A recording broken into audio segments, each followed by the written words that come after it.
The chip shortage. That chip shortage. 疫情期的供应链短缺推升起高物价，加上对俄制裁的冲击，引发能源危机，凸显出全球化的牵一发而动全身。What we're seeing here is the consequence of Europe's allowing itself to become so reliant on Russian natural gas and oil. 这一连串的打击，让各国政府还有企业都重新思考全球化带来的利弊。After this crisis, I think it's going to be very difficult for policymakers to re-engage with the rest of the world. And by the way, the rest of the world is going to have a hard time re-engaging with us. So our economy will be less globalized to all our detriment. 黑石集团的执行长就直言，过去30多年来的全球化时代准备画下句点。经济学家也对这样的趋势感到忧心。There will be less globalization. In fact, I think we have entered an era of deglobalization. Productivity will be less dynamic. As companies rewire their supply chains, there's going to be some hit to productivity.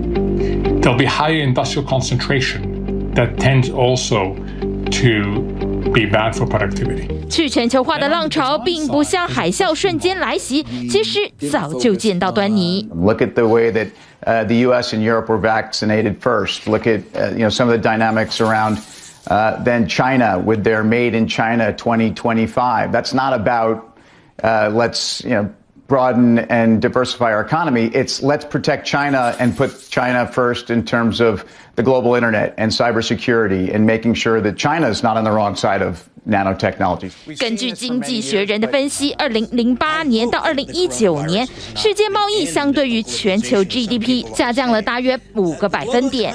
美中两国之间的直接投资也从5年前1年300亿美元下降到现在只剩50亿美元。专家担心保护主义兴起，大量的关税还有贸易壁垒会重创全球经济。The United States cannot afford to do everything inside our borders. That kind of an economy would cripple us, would make us much poorer than we are right now.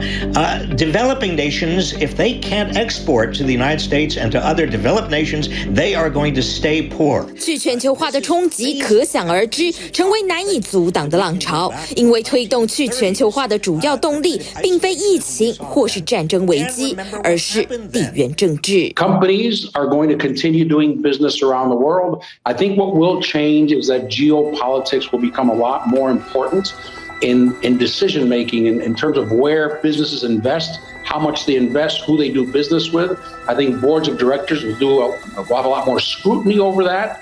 And geopolitics will enter the boardroom in terms of risk analysis. 专家预测，未来经济集团的运作模式会取代全球化，各国会在关键原料上减少对理念不同国家的依赖，民主经济市场与专制经济集团将壁垒分明。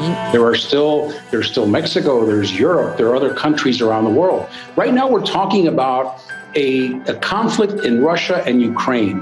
What boards will be looking at is whether this expands and how far it expands. People talk about this is like the Cold War. Instead of communism and capitalism, it's democracies versus authoritarianism. 经济学家警告，政治操纵经济导致全球化逆转，可能会让已经恶化的通膨再进一步升级。也呼吁企业保持采购来源的多样性，减少供应链大洗牌造成的影响。TVBS 新闻综合报道，请支持 TVBS 国际 Plus 全新频道，让您扩大视野，掌握趋势，接轨全世界。恳请订阅，开启小铃铛。